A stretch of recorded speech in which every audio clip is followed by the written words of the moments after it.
L'association Etquetera est très fière de la venue de M. Pro,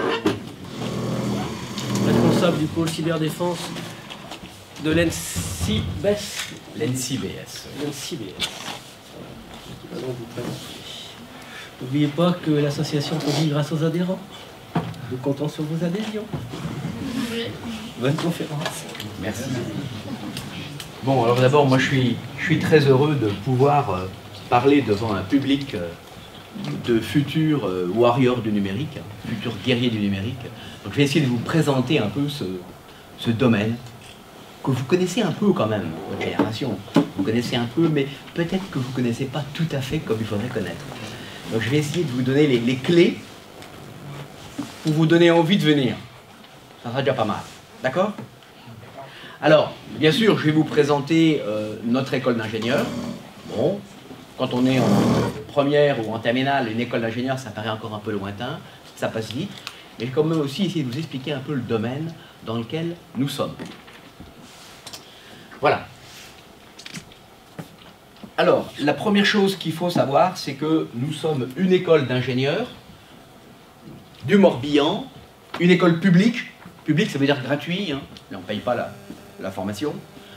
C'est important de le savoir, qui est sur 2 campus, un à Vannes et un à Lorient. Alors, le campus de Lorient est tourné sur les métiers de la mécatronique et du génie industriel.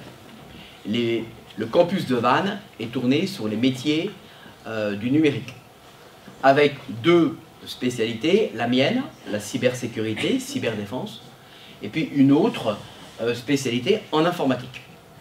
Comme ça, vous avez une petite vision globale de cette école d'ingénieurs. Ce qu'il faut savoir, c'est que seule ma spécialité en cyberdéfense est par alternance et par apprentissage. Ça veut dire quoi? C'est-à-dire que quand vous rentrez dans l'école d'ingénieurs, on vous trouve un contrat de travail de 3 ans et vous êtes rémunéré entre 800 et 1500 € pendant les 3 années du cycle ingénieur. Alors, je vais vous dire pourquoi vous êtes payé tout à l'heure. C'est pas uniquement parce que c'est sympa d'être payé, ce serait trop simple. C'est qu'il y a des vraies raisons. Donc voilà globalement l'école. Voilà notre site. Et dans une des ailes de l'école, j'ai fondé un centre de gestion de crise dans le cadre d'une levée de fonds d'1 500 000 € pour entraîner les étudiants à être capables de gérer des crises cyber d'ampleur. Tout à l'heure, je vous expliquerai ce que ça veut dire. Capable de gérer des crises d'ampleur suivante. Donc nous avons un exercice de gestion de crise qui démarre la semaine prochaine, qui va durer 15 jours avec nos étudiants de 3e année, où ils vont être amenés à subir des cyberattaques massives pour être capables de protéger une grande entreprise. En l'occurrence, ce sera la SNCF. Alors l'année dernière, on a eu Antenne 2, CNN. Cette année, on a TF1. À chaque fois, on a une couverture média absolument fantastique. Et les étudiants doivent être à la fois dans les postes techniques, à la fois dans les postes de management, à la fois dans les postes un peu géostratégiques. L'attaque peut venir de Chine, peut venir de Corée, peut venir des États-Unis, peut venir de l'Europe, mais il y a aussi des mouvements sociaux, il y a des prises d'otages de directeurs de sites, il y a de la désinformation sur Internet. Donc c'est tout ça. La gestion de crise, c'est être capable de gérer toute cette complexité. Et nous, on vous forme à ça. Mais il faut 5 ans après le bac. On n'y est pas encore. Bien. Alors avant de rentrer dans le détail de ça, qu'est-ce que c'est que la cyberdéfense? La cyberdéfense, en général, les gens disent, ça c'est un truc militaire. C'est vrai et c'est faux. Le marché de la cyberdéfense, aujourd'hui, c'est 10% d'État, dont les militaires, et 90% de privés. On cyberdéfend une banque. On cyberdéfend les organismes qui font, par exemple, la production de l'énergie en France. On cyberdéfend aussi des entreprises dans le domaine du transport, terre, air, mer. On cyberdéfend aussi, évidemment, le domaine de la santé, le domaine de l'approvisionnement en eau, le domaine de l'approvisionnement pour la chaîne alimentaire. Toutes les fonctions vitales du pays peuvent être cyberattaquées pour faire plier notre pays.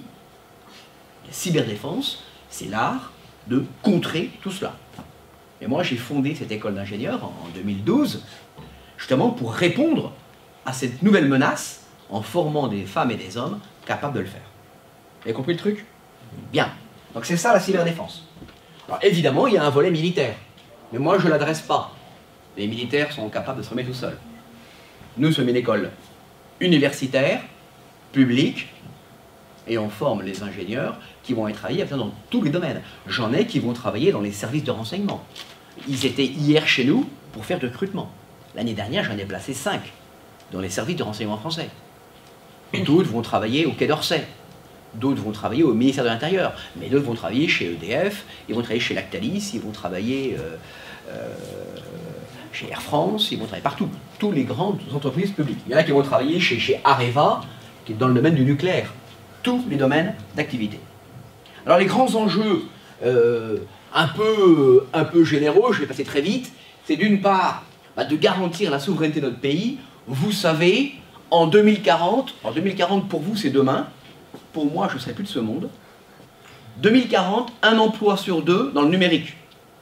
Si vous retenez que ça de ce que je vous dis là, c'est génial. Un emploi sur 2 en France dans le numérique en 2040 et un emploi sur 2 aux États-Unis en 2030. Autant vous dire que les métiers du numérique, c'est là où il faut aller demain. Pour avoir de l'emploi. Vous avez compris le message? C'est clair? Je pourrais quasiment m'arrêter là. Mais j'ai d'autres choses à vous dire. Bien. Assurer la souveraineté nationale, ça veut dire que nos entreprises, publiques et privées, sont attaquées en permanence. Il faut trouver des personnes capables de les protéger. C'est ça qu'on appelle la souveraineté. D'être capable de se protéger face à des attaques. Deuxième enjeu, la maîtrise de la cybercriminalité. Vous êtes sur Twitter, vous êtes sur Facebook, vous voyez ce qui se passe. La cybercriminalité, c'est tous les crimes qui sont faits à travers le numérique. Eh bien, il faut pouvoir lutter contre ça et avoir des gens capables de faire des expertises et de comprendre ce qui se passe pour lutter contre ça. C'est quand même les deux grands enjeux un peu fondamentaux de la cyberdéfense. Alors, ça, ce sont les entreprises avec lesquelles je suis en partenariat. Vous avez à peu près tous les grands domaines. Tout à l'heure, je vous ai parlé des domaines militaires et des domaines gouvernementaux. C'est 15% du marché, 10-15%, ça dépend des chiffres. Et tout le reste, c'est le domaine privé. Donc vous pouvez travailler chez les opérateurs de télécom, c'est là, chaîne alimentaire, le spatial, la recherche, la gestion de l'eau, toute l'industrie. Là-dedans, il y a l'automobile, le spatial, etc.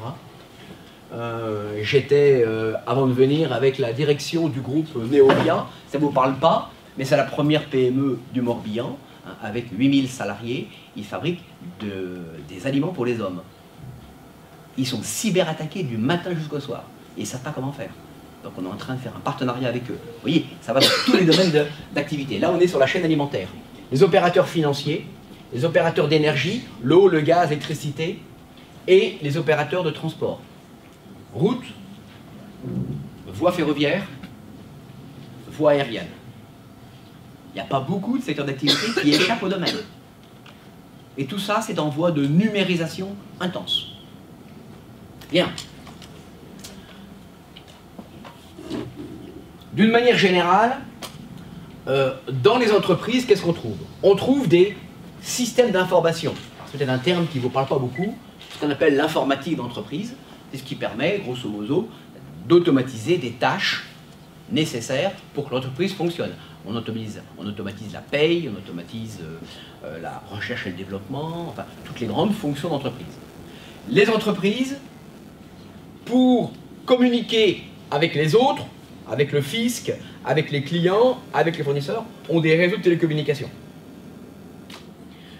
Ensuite, il y a toute la chaîne de production industrielle. Aujourd'hui, pour produire une chaîne de voitures, une chaîne d'avions, des poulaillers de nouvelle génération, maintenant on parle de fermes, F-E-R-M-E, du futur, des fermes bourrées d'objets connectés. On parle de vaches connectées, de cochons connectés. On va truffer tout ça d'objets connectés qui vont remonter de l'information vers l'Internet, transiter par les réseaux de télécommunications, alimenter les chaînes industrielles, rentrer dans les systèmes d'information, et tout ça, c'est connecté au monde entier, à travers l'Internet. Eh bien, le rôle de la cyberdéfense, c'est de pouvoir superviser, organiser tout ça pour pas qu'il y ait de fuite. C'est clair?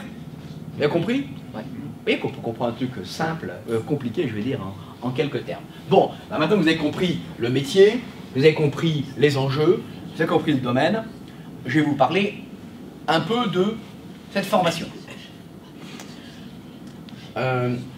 C'est une formation qui a des particularités.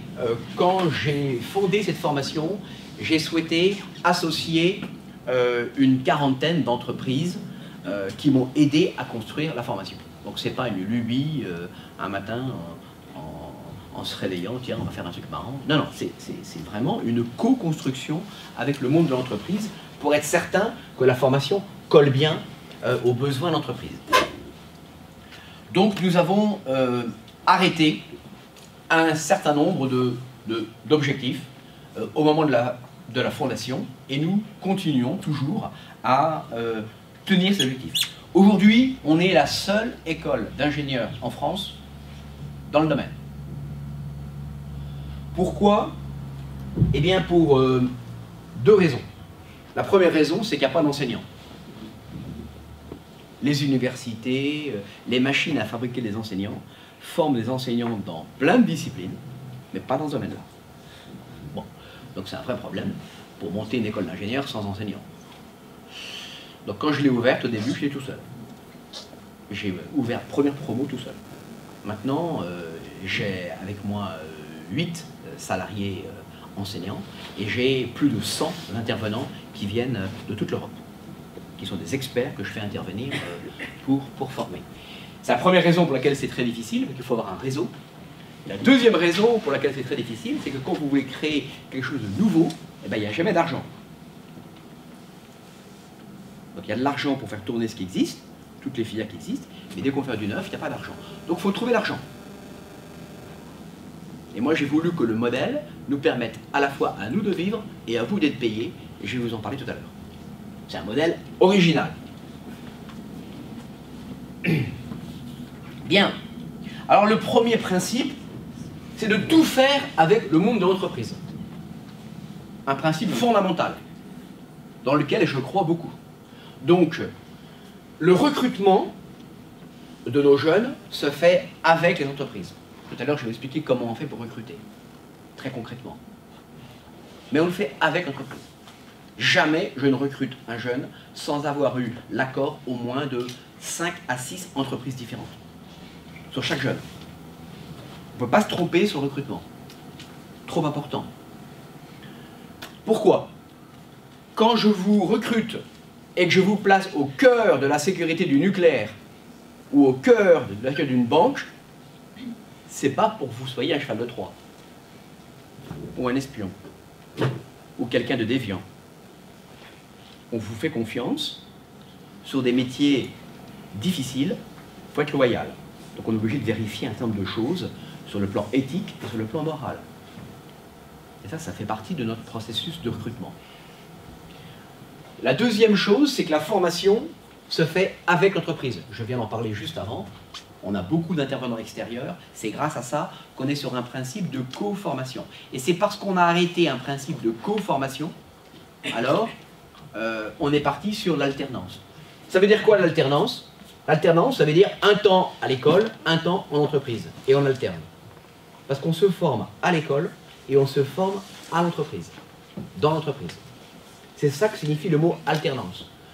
L'apprentissage, c'est un contrat. C'est pas la pédagogie, c'est un contrat. Vous allez signer, en rentrant dans l'école, un contrat de salarié d'une entreprise pendant 3 ans. Et la rémunération que vous aurez évoluera année après année en fonction de votre âge et de votre année dans l'école. Ça, c'est le type de contrat que vous signez. Nous vous apportons les contrats. Vous n'avez même pas besoin de les chercher. Cette année, j'ai eu 110 ou 120, je ne sais plus, contrats proposés pour 55 places chaque année dans l'école. Bien. Vous êtes évalué, c'est-à-dire noté, par l'école et par l'entreprise. Ça change beaucoup du lycée. Au lycée, il n'y a que vos profs qui vous notent. Chez nous, non. Les profs notent, l'entreprise note. Et le résultat final, c'est la somme des deux. Enfin, c'est la moyenne des deux. Bien. Donc ça, c'est un principe de formation qui est assez original. Bon, là, je vais passer assez vite. Le contenu de la formation. On vous forme à quoi? Eh bien, on va vous former pour 2/3 de votre temps à des domaines scientifiques et pour 1/3 de votre temps à des domaines non scientifiques, que j'appelle, moi, humanité. Je vais bien me donner un nom. C'est très important, dans une filière d'ingénieurs, que ce soit chez moi ou ailleurs, il y a toujours un volet non scientifique avec un volume relativement important. C'est ce qui différencie d'un master d'université où c'est 100% scientifique. Les ingénieurs, ils sont formés pour l'industrie, pour l'entreprise, pour le management, pour la direction. Ils doivent avoir des compétences en économie, des compétences linguistiques, des compétences en management. C'est la grande différence qu'il y a entre un ingénieur et un master. Les deux étant à bac+5, mais ce n'est pas les mêmes métiers à la fin. Bien. Donc, sur le domaine scientifique, on aborde toute la sécurité, c'est-à-dire la sécurité liée à l'informatique, ce qui est assez normal, la sécurité liée au spectre électromagnétique. Alors ceux qui sont en série scientifique, vous voyez ce que je veux dire. Aujourd'hui, on sait attaquer le spectre électromagnétique. Par exemple, la télécommande d'un satellite, ça passe par les ondes électromagnétiques. Je sais attaquer le spectre et transformer la commande. On sait ouvrir des voitures à distance.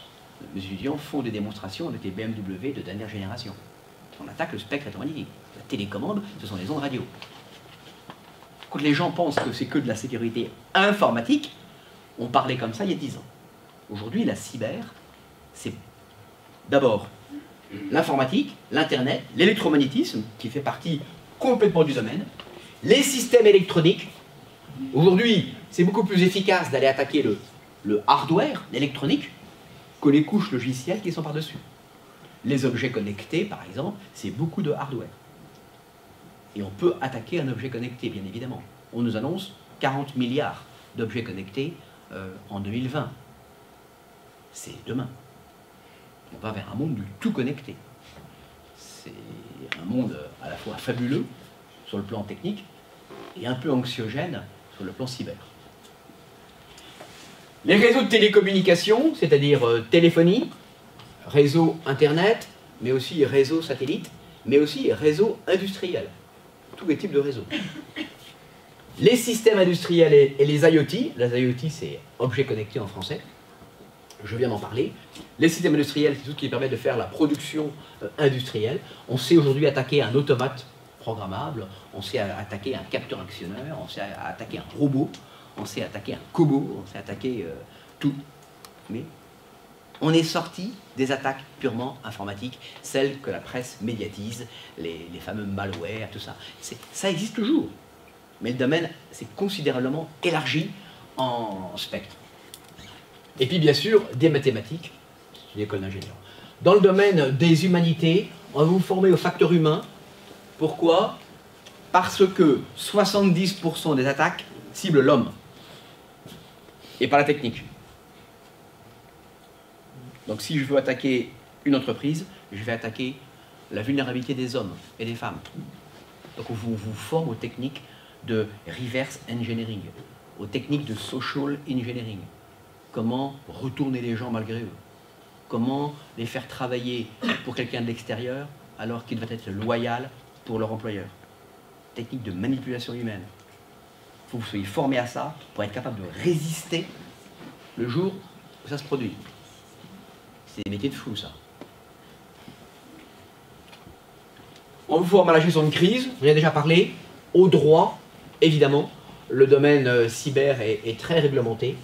Au management, quand je dis management, c'est du management très particulier. C'est pas du management à la mode école de commerce, c'est du management avec prise de décision dans l'urgence.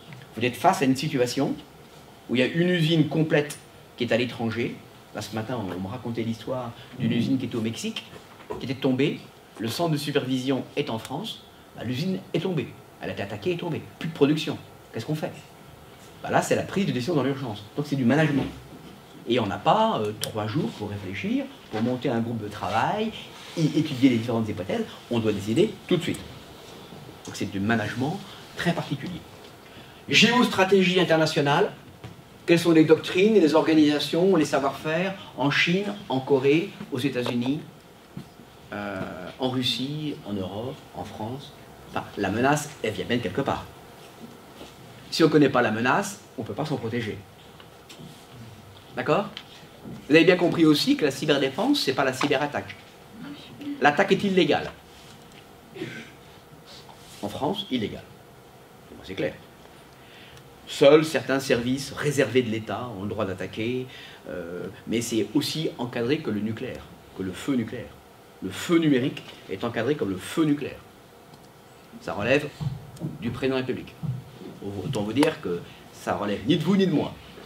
Par contre, la défense, c'est une obligation pour tout le monde dans l'entreprise. Vous savez que vous êtes victime, malgré vous, d'un siphonnage massif de vos données nominatives par les GAFAM, les Google, Apple, Facebook, Amazon, Microsoft, qui prennent vos données, que vous-même vous leur donnez gentiment et gracieusement, dès que vous vous connectez à Facebook, dès que vous vous connectez à ces différents géants du net, et ils transforment toutes ces données, d'une part en informations qui vont être données au service de renseignement, pour vous cyber-surveiller, voir le film Snowden, extrêmement intéressant sur le sujet, ou en fabriquant des modèles pour connaître vos habitudes et vous renvoyer des services facturés, payants, parfaitement ciblés par rapport à vos habitudes. On va dans ce monde-là. Tout connecté, de tout au niveau mondial, qui permet d'organiser un ciblage précis des pratiques des différentes personnes. Donc faites attention à ce que vous mettez sur Facebook, à ce que vous mettez sur les réseaux sociaux. Ça peut se retourner contre vous. Ça peut vous être aussi très préjudiciable dans le cadre d'un entretien RH où on va googliser votre nom pour voir ce que dit la toile de vous. Vous voyez ce que je veux dire? Les fêtes un peu arrosées, vous voyez ce que je veux dire? Hein? Les photos, les films qui sont faits pendant ces moments-là, faites attention à vos copains qui vous veulent du bien. Bien. Donc voilà ce qu'on vous enseigne. On va vous former au facteur humain. Pourquoi? Parce que, avant d'aller cyberdéfendre des environnements numériques, il faut apprendre à cyberdéfendre des environnements physiques. On va vous projeter sur une île que nous possédons dans le golfe du Morbihan. 3 jours et 2 nuits. Et on va vous apprendre à tenir une île qui est attaquée jour comme nuit par la mer et par le ciel et par la terre. Avant de défendre des environnements numériques, il faut apprendre à défendre des environnements physiques. Pourquoi? Quand on défend du numérique, les yeux ne voient rien, les oreilles n'entendent rien, les mains ne touchent rien, le nez ne sent rien. Autant vous dire que les sens humains sont inopérants. C'est le seul domaine dans le monde où les 5 ou les 6 sens humains sont inopérants. Ça fait remonter un stress d'une nature incroyable, qu'on appelle le stress cyber, qui est lié au fait que les sens humains ne peuvent pas vous mettre en garde. Quand vous roulez, vous voyez un camion qui coupe la route, vous le voyez le camion. Automatiquement, vous avez les réflexes. Dans le domaine cyber, vous ne voyez rien. Donc on vous forme à ça, à vous préparer à ça. C'est ça le facteur humain. Autre chose, on va vous former à la culture de la confiance et du secret. Et là, on est assez proche des militaires, dans l'esprit. Quand vous êtes au cœur de la confiance d'un groupe français, c'est pas pour que vous alliez raconter ce que vous faites sur les réseaux sociaux. Et c'est parce qu'on vous forme à la confiance et au secret qu'au moment du recrutement, il y a une enquête de sécurité qui sera faite sur vous par les services de renseignement français. Et que pendant les 3 années où vous serez en école d'ingénieur, vous serez suivi par les services de renseignement français, individuellement. Moi, parfois, j'ai des retours. Tiens, il y en a un qui a fait telle connerie. Je le convoque, puis on s'explique. Vous voyez, il y a un côté éthique et moral qui est assez fort, quand même. Moi, je ne peux pas former des gens qui sont des gens déviants. C'est simplement pas possible. Donc la confiance et le secret est très important. On va vous former aussi à la connaissance de l'homme. L'anthropologie, qu'est-ce qu'un homme? En général, quand on demande qu'est-ce que c'est qu'un ordinateur, toutes les mains se lèvent, tout le monde a une petite idée. Qu'est-ce que c'est qu'un homme? Oh, grand désert. Le lycée ne vous forme pas beaucoup à ça, sur l'anthropologie. Qu'est-ce qu'un homme? Pour nous, c'est fondamental. Donc on va vous faire des cours d'anthropologie. Pourquoi? Parce que l'homme, 70% les attaque. Et on cible les points faibles des hommes et des femmes. Alors avec l'habitude, en 10 minutes, moi je suis capable d'identifier 1 ou 2 points faibles critiques d'un homme et d'une femme, avec un peu de métier. Et après ça, on les exploite. Vous voyez ce que je veux dire? Donc il faut apprendre à se protéger de ça, évidemment. Bien. Et le social engineering, c'est déjouer les techniques de manipulation humaine, celles que je viens de vous décrire. Quand vous les connaissez, les techniques, vous savez les déjouer. Quand vous ne les connaissez pas, vous tombez dans le panneau. Il y a une progressivité dans la formation. Au début, je recrute principalement des IUT en informatique et en réseau télécom. 90% des jeunes que je recrute, c'est ça. Alors, je vais tout de suite répondre à une question que vous posez. Et les classes préparatoires, les prépas. Bon, il faut savoir qu'en France, les écoles d'ingénieurs, comme la nôtre, qui sont habilitées par la commission du titre d'ingénieur, c'est-à-dire celles qui sont en haut du classement, font leur révolution copernicienne. C'est-à-dire elles changent leur vision de la formation. Moi, je suis issu d'une génération où on était sélectionné, maths sup, maths p, concours très difficile, école très difficile. On sort de cette logique-là. Aujourd'hui, la logique, elle est duale. Soit il y a cette voie, la voie des prépas, qui mène aux écoles d'ingénieurs, soit il y a la voie de l'apprentissage et de l'alternance, qui ne peut pas recruter des prépas. Ça veut donc dire que heureusement qu'il y a des filières d'excellence à côté, parce qu'on en a besoin, de gens qui ont un bon niveau d'abstraction et un bon niveau de maths. Pourquoi on ne peut pas? Eh bien c'est très simple. Quand vous rentrez dans une école qui est par apprentissage, vous signez un contrat de travail avec un employeur. Et il veut que vous soyez mobilisable sur ces projets tout de suite. Quand vous sortez de prépa, maths sup, maths p, vous n'avez pas les bases. En intégral triple, pas de problème. Transformé de Fourier, pas de problème. Mais base en réseau, base en informatique, non.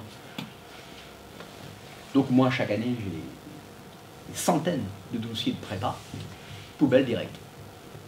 Ils ne signeront pas un contrat d'apprentissage. Ils pourront rentrer dans l'école, ils ont le niveau, mais ils ne signeront pas de contrat d'apprentissage. Or, le fondamental de la formation, c'est la co-formation école-entreprise. Et de plus en plus d'écoles, même l'école centrale, c'est quand même parmi les plus grandes en France, ont des voies maintenant par l'apprentissage et appliquent les mêmes méthodes. Alors sachez-le, parce que ce n'est pas forcément dit, les gens pensent que pour les meilleurs étudiants en terminale S, la voie royale, c'est la prépa. Réfléchissez bien. Pas forcément pour les écoles par apprentissage. En tout cas, pas pour la mienne, ça c'est sûr. Alors c'est un discours qui est un peu dur à avaler, parce que les parents vous poussent à faire des prépas. Voilà. Et bien moi cette année, sur 55, j'ai recruté un prépa, un seul, parce que c'était un fou d'informatique à côté. Un type qui avait fait un tas de trucs, qui avait de vraies compétences, et qui était directement capable de signer un contrat avec une entreprise. Tout de suite. Et les autres, aux entretiens, ils sont tous fait aligner. Aucune chance. Aucune chance. Et pourtant, nous, on recrute au niveau INSA de Lyon, NCMAG, Centrale Nantes, Télécom Bretagne, enfin, on est au niveau des meilleures écoles de France en recrutement. Vous voyez que ce n'est pas une question de niveau, c'est une question de philosophie pédagogique. La co-formation impose d'avoir des compétences à Bac+2 pour rentrer dans ces écoles-là. Et pas que les compétences mobilisées en cycle classe préparatoire. Les classes préparatoires, rassurez-vous, commencent à comprendre le message et vont faire évoluer leur programme. Parce que du coup, les meilleurs élèves qui vont en prépa ne peuvent pas rentrer dans ces écoles-là à cause de ça. Donc, première année, tronc commun, on met un peu tout le monde à niveau, pour faire court. Deuxième année, on va vous former sur toutes les techniques de base de cybersécurité, sur tous les métiers que j'ai indiqués. Comment être capable de construire un produit, un système, capable de faire du reverse d'un code, d'aller chercher des vulnérabilités dans un code, capable de faire de la cryptologie, du watermarking, la capacité de cyberdéfendre des infrastructures d'ampleur qui, elles, sont connectées à l'Internet qui sont les infrastructures vitales du pays. Bon, ça je passe. Pour vous, ce qui est important, c'est de bien savoir ce que c'est que la CTI, la commission du titre d'ingénieur. Faites attention, dans les écoles d'ingénieurs, il y a deux catégories, celles qui ont l'habilitation par la CTI et celles qui ne l'ont pas. Une école qui n'a pas l'habilitation par la CTI ne peut pas donner le titre d'ingénieur. Vous sortez de l'école d'ingénieur, vous êtes diplômé de l'école Trucmuche, mais vous n'avez pas le droit de porter le titre d'ingénieur, là vous l'usurpez. Seules les écoles CTI peuvent délivrer le titre d'ingénieur. Donc, c'est pas connu. Quand vous allez sur les salons étudiants, les écoles qui ne l'ont pas ne le disent pas, parce que c'est pas en leur faveur. Mais demande-leur tout de suite, est-ce que vous êtes habilité par la CTI? Ils vont vous répondre, oui, mais on a l'équivalent. Non, c'est pas oui, non. On l'a pas. C'est binaire. C'est une certification extrêmement importante.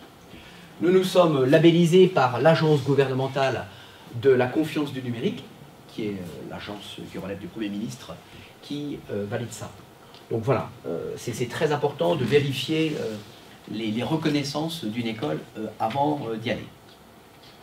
Nous avons actuellement 250 partenaires qui nous accompagnent, qui sont venus nous rejoindre en 5 ans. On est parti avec 40 et maintenant on est 250, qui sont les entreprises dans lesquelles vous pouvez travailler. Les salaires de sortie de l'école, on est à peu près à 40-45 000 euros. Pas par jour, par an. On est sur les salaires de Centrale Paris. Pour vous donner un ordre... Alors, il est vrai que le marché est très important. Nos étudiants se font chasser dès la 3e année. Et ils ont chacun, pendant la 3e année, entre 5 et 10 offres d'emploi. Vous avez compris, le marché est vivant. Ce n'est pas un marché irréel, c'est un marché mature. Il y a de l'emploi. Point suivant, les jeunes filles. Alors souvent, on a du mal à convaincre les éléments féminins à venir travailler dans les métiers du numérique. Je ne sais pas pourquoi. Elles préfèrent la santé, le droit, d'autres domaines. C'est un métier dans lequel vous réussissez très bien. Et les entreprises veulent des éléments féminins pour équilibrer un peu les effectifs dans lesquels il y a trop d'hommes. Donc, la première question que me posent les partenaires, combien as-tu recruté de filles cette année? Ce qui fait qu'à partir du moment où j'annonce la liste des admis, après le processus de sélection, les filles signent des contrats toujours en premier. Dans les 2-3 jours, les contrats sont signés. Et dans les 8-10 jours, tous les contrats sont signés. Là, nous, on arrête la liste finale d'admission dans l'école vers la fin du mois de mai. Au 10 juin, tout est signé. Donc, mesdemoiselles, n'ayez pas peur de ce domaine. Ce n'est pas un domaine d'hommes du tout. C'est un domaine parfaitement adapté aux éléments féminins. Je dirais même très demandé par le monde de l'entreprise. Je termine par un slide sur le processus de recrutement. Comment on rentre chez nous. Pas de concours. Moi, je ne veux pas de concours. Je ne crois plus dans les concours. Coup de peau, il a révisé la veille l'examen de maths ou de physique, il cartonne. Pas de peau, c'est un truc qu'il n'a pas vu, et ben il se plante. Et pourtant, c'est peut-être un type très bien. Bon, moi, j'ai passé des tonnes de concours, je me suis lourdé à certains parce que, bah oui, mes révisions dataient d'il y a 15 jours, c'était plus très frais dans ma mémoire, puis le mec, il est à côté de moi, il a eu du pot, il a révisé, enfin bon, oui, il a un côté loterie, quoi. Quand on sort de maths spé, on a le niveau pour intégrer une bonne école. Après ça, il y a un peu une question. Donc moi, je ne voulais pas de ce truc-là. Donc on est parti sur un processus de recrutement totalement nouveau. Je prends les dossiers. Nous avons à peu près 350 dossiers tous les ans, venant de toute la France. Sur les 350 dossiers, on va en retenir à peu près 120. Alors, évidemment, des bons dossiers. Il faut savoir que le programme des IUT, en informatique et en réseau télécom, il y a un niveau scientifique très élevé. Pour moi, ça vaut une prépa. C'est pas su. Il faut le savoir. Donc n'ayez pas de dédain pour les IUT. C'est très très bien. Pour les BTS, c'est très bien aussi. Mais en maths, un peu plus compliqué pour intégrer une école d'ingénieur. Donc ceux parmi vous qui veulent choisir la voie du BTS, qui seraient intéressés par ce type de formation, ou d'autres, faites une prépa ATS après, en 3e année, qui est une prépa qui va vous mettre à niveau en maths pour pouvoir intégrer l'école d'ingénieur. J'intègre très très peu de BTS directement à Bac+2. Par contre, des BTS avec prépa ATS, j'en intègre pas mal chaque année. Il n'y a pas de souci. Ensuite, vous ferez des tests de personnalité sur Internet. Les 120 qu'on a recrutés, tests de personnalité. On veut savoir qui vous êtes. Ensuite, entretien de motivation avec l'entreprise. Donc là, les entreprises sont très nombreuses, hein, il y a à peu près 8 entreprises par jury. Vous avez une demi-heure pour convaincre. Ensuite, enquête de sécurité par les services de renseignement.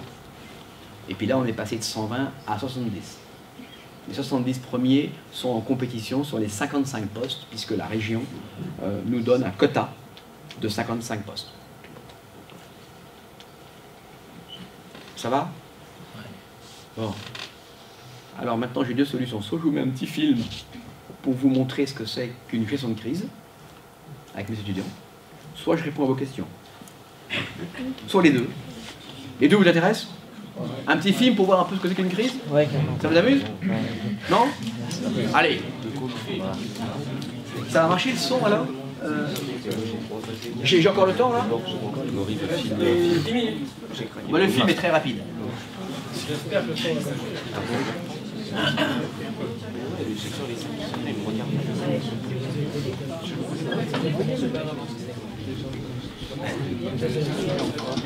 dans le cadre de la formation des ingénieurs en cyberdéfense dernière année, nous avons réalisé un exercice de synthèse pour pouvoir mobiliser l'ensemble des compétences qu'ils ont acquises. Cet exercice d'entraînement à la gestion de crise s'appelle l'exercice Cyber 3. C'est un exercice qui a nécessité plus de 4 mois de préparation en phase amont et qui a duré 15 jours en présence des étudiants. Nous avons donc monté un scénario opérationnel qui consistait à cyberdéfendre un opérateur d'importance vitale du domaine de l'automobile. Cet constructeur était réparti dans 4 pays dans le monde et ce constructeur voulait développer de nouvelles technologies de batterie de façon très confidentielle. Il aurait arrivé une foultitude d'incidents et de cyberattaques venant à la fois d'activistes, venant de situations sociales qui se sont dégradées ou venant d'autres domaines. Donc les étudiants, pendant 15 jours, ont préparé leur cyberdéfense et ensuite ont été confrontés à tout un ensemble de cyberattaques pour pouvoir justement bien évaluer leurs compétences. Alors l'organisation de l'exercice était faite de manière assez simple. D'un côté, il y avait les encadrants, les rouges, en charge d'une part de gérer la direction de l'exercice, mais aussi de gérer les cyberattaques avec la Red Team, mais aussi de gérer tous les incidents d'environnement, la presse, etc., avec la White Cell. Par ailleurs, il y a les bleus, séparés en 2 salles. D'un côté, la Technical Blue Team, gérant les attaques, c'est-à-dire détection, analyse et remédiation, et d'autre part, la Management Blue Team, en charge de prendre les décisions d'un niveau stratégique et de gérer la communication de crise. Ça, c'est la Red Team. Attaque. Jet CBS parce qu'on a mis en place toute la solution qui permet aux élèves de travailler dans l'environnement virtualisé, un espèce de bac à sable. On met en place un espèce de flight simulator de la cyberdéfense. Alors ici, on est dans la salle de Red Team, la salle d'animation de l'exercice. Notre rôle, ça va être d'interagir avec la salle Blue Team qui est juste à côté et les étudiants qui sont là pour se défendre. Nous, on va amener des actions, typiquement celle d'un attaquant, voire même de plusieurs attaquants, pour stresser leur réseau, leurs équipements et voir un peu comment ils se comportent et réagissent à plusieurs types d'attaques. Alors l'exercice sur 5 jours, quand ils arrivent sur leur environnement, ils sont sur un environnement qu'ils ne maîtrisent pas forcément complètement, où ils n'ont pas tous les mécanismes de défense et tout ce qu'il leur faut pour bien se protéger. Donc nous, c'est assez facile de passer au début, de les attaquer, de faire certaines choses. Et au fur et à mesure de l'évolution de l'exercice, ils complexifient énormément la tâche aux attaquants Là aujourd'hui ça devient de plus en plus compliqué pour nous de passer à travers leur système et de commencer à essayer de taper un peu partout. Donc au fur et à mesure, pour nous ça nous complexifie la tâche et on voit que les mécanismes de défense qu'ils mettent en place sont corrects, on a des réactions qui sont beaucoup plus rapides et beaucoup plus maîtrisées que ce qu'on avait sur les premiers jours où ils étaient plus sur la phase de prise en main. Elle joue le rôle du directeur général. Donc actuellement, on est dans la salle Blue Team Management, donc on est ici pour prendre les décisions, et ensuite on va les faire appliquer donc à l'équipe technicole qui est donc sur la salle à côté. Plus ça va et plus les attaques sont de plus en plus fortes et de plus en plus rapides, on va dire. Et donc on sent que plus ça va, plus on comprend en fait comment fonctionne l'architecture et on connaît notre réseau, donc on commence à bien maîtriser. En même temps on a des attaques de plus en plus fortes, donc plus ça, puis il faut savoir comment communiquer, comment gérer l'infrastructure. Donc c'est de plus en plus, on va dire, stressant ou de plus en plus dans le réel du sujet, on va dire. Cet exercice qui a duré... Voilà, je coupe là parce que la fin est moins intéressante. La posture opérationnelle de ce centre, car ce centre a vocation à s'ouvrir. Alors puisqu'il reste quelques minutes, s'il y a des questions, maintenant ou après, je suis à votre disposition. Oui. Pour rentrer dans le domaine militaire de la cyberdéfense, il faut faire mon école et après tu te fais recruter par le domaine militaire. D'accord. Il n'y a pas une spécialisation à faire ou... Non. Moi j'en ai qui sortent de l'école, qui vont travailler soit pour les militaires, soit pour les services de renseignement. Il n'y a pas que chez les militaires. Ou d'autres qui travaillent dans le privé.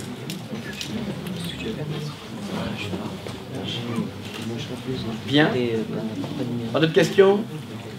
Et bien ceux qui ont des questions plus personnelles.